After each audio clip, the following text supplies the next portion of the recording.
tonight to talk to you about, in the event of a government shutdown, what is and is not defined by our government as essential and non-essential spending. On April 19th, we were mere hours away from our federal government shutting down, and thousands upon thousands of government workers who were marked unessential were to not show up to work and not be paid. Essential workers, people working in power and energy and stuff like that, were expected to work without pay, which clearly is against the law of the United States under our slavery clause that states that you shall not be forced to work forced or without pay in our country. Now, Congress was directly to blame for this, as the previous Congress had failed to pass a budget plan that was signed into law for the 2011 fiscal year. And this current Congress, on both sides of the aisle, were to blame because they could not budge on their ideologies on what should and should not be spent money on. Now, our government was mere hours away from shutting down. The only people that would have been paid during this shutdown is Congress and the President and his office.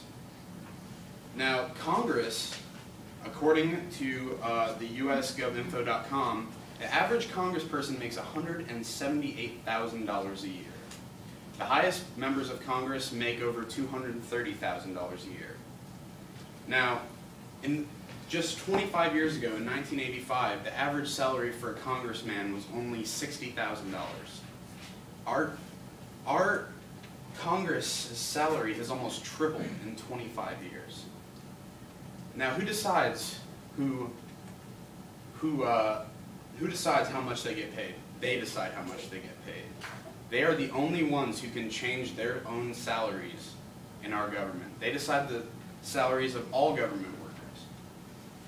Now, across all government offices this year, in the military, what have you, there was a 1.4% pay increase just due to rising cost of living.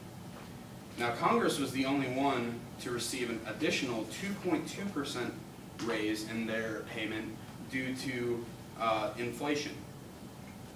According to defense.gov, this 2.2% inflationary raise in their salary was only applied to the office of Congress.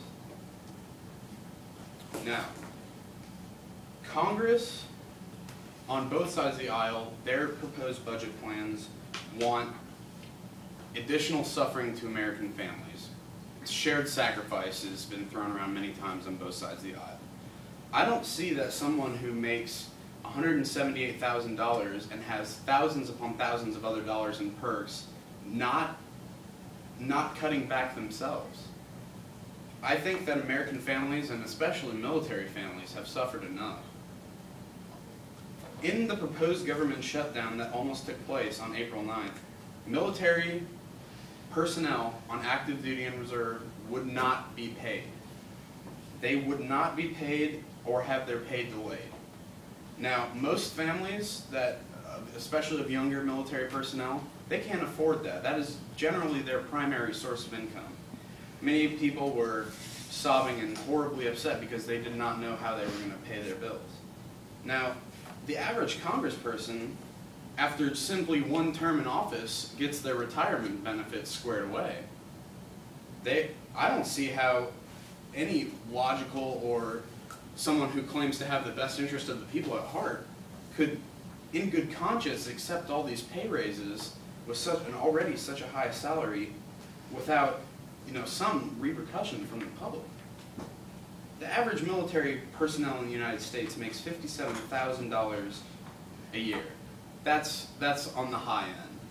Most younger recruits that make up the bulk of our fighting force make less than $30,000 a year. Less than $30,000 a year is our lowest income bracket in the United States that's taxable. Congress, on the other hand, their income bracket falls in the top 5% of wage earners in our country. Congress only meets days a year.